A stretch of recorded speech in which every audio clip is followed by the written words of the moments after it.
இருமல் மருந்தால் உயிரிழந்த குழந்தைகள். விசாரணையில் வெளிவந்த அதிர்ச்சி.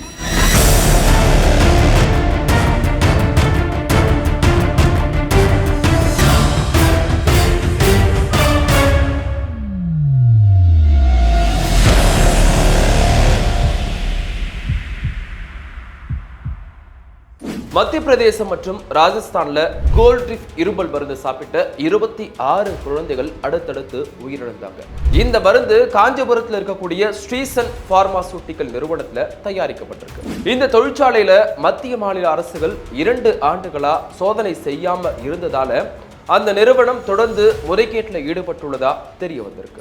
இந்த நிலையில நாடு முழுவதும் உள்ள மருந்து நிறுவனங்கள்ல பெரும்பாலும் முறையா சோதனை நடத்தப்படுவதில்லை என்ற குற்றச்சாட்டு எழுந்திருக்கு. இதுக்கு மருந்து ஆய்வாளர்கள் பற்றாக்குறையே முக்கிய காரணமாகவும் கூறப்படுது. இந்தியால 10,500 தொழிற்சாலைகள் இருக்க நிலையில அவற்றை கண்காணிக்கவும் அனுமதி அளிக்கவும் 1467 மருந்து ஆய்வாளர்கள் மட்டுமே இருக்காங்க. இவங்களால அனைத்து தொழிற்சாலைகளையும் கண்காணிக்க முடியாத நிலை இருக்கு. தமிழகத்துல 112 மருந்து ஆய்வாளர்கள் மட்டுமே இருக்காங்க. இவங்களை வச்சு அனைத்து மருந்து தொழிற்சாலைகளையும் அடிக்கடி ஆய்வு செய்ய முடியாத நிலை இப்போ இருக்கு.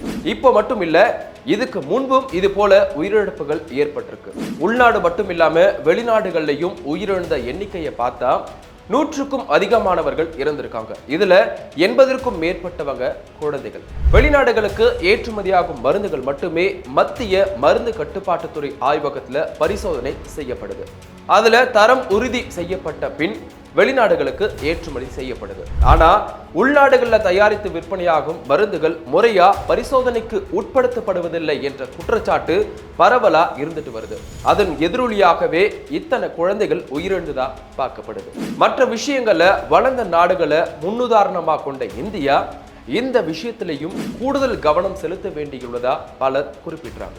உதாரணத்துக்கு அமெரிக்காவில் எடுத்துக்கொண்டா அங்கு 4080 மருந்து உற்பத்தி தொழிற்சாலைகள் இருக்கு. அவற்றில் 18,000 பேர் பணியில இருக்காங்க. மருந்து தயாரிப்புல தவறு நடந்தா கடுமையான தண்டனைகளும் விதிக்கப்படுது. இந்தியாவிலையும் பாதுகாப்பு வழிமுறைகளை தீவிரப்படுத்தி தண்டனைகளை தீவிரப்படுத்த வலியுறுத்தப்படுது.